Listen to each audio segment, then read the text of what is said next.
जलालपुर पीरवाला के नवाई इलाके मोजाबाम में गवर्नमेंट हाई स्कूल के टीचर मोहम्मद रफीक लैल के रिटायरमेंट के मौके पर स्कूल में शानदार अलविदाई तकरीब का एहतमाम किया गया, जिसमें डिप्टी सेक्रेटरी एजुकेशन जनूबी Punjab Jam Aftab Hussain, district education officer Rao Javed Rafiq समेत एजुकेशन अफसरान, असातिज़ा और तुलबा ने भरपूर शिरकत की। तकरीब से खिताब के दौरान डिप्टी सेक्रेटरी एजुकेशन जनूबी पंजाब जाम आफ्ताब हुसैन और district education officer Rao Javed Rafiq समेत और दीगर मुकर्ररीन का कहना था कि उस्ताद कभी रिटायर नहीं होता, उसकी तरफ से तालीम और तरबियत का काम जारी रहता है। असातिज़ा के अदब व एहतराम की कई नस्लों तक जारी रहता है। मजीद उन्होंने कहा कि इस इदारे की तमीर और तरक्की के लिए अपना किरदार अदा करते रहेंगे।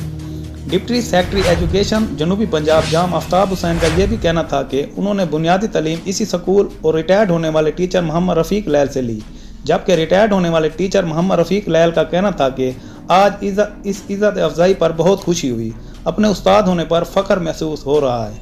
तकरीब के इख्तिताम पर तकरीब के तमाम शुरका और रिटायर्ड होने वाले टीचर को काफ़िले की सूरत में उनके घर तक पहुँचाने गए।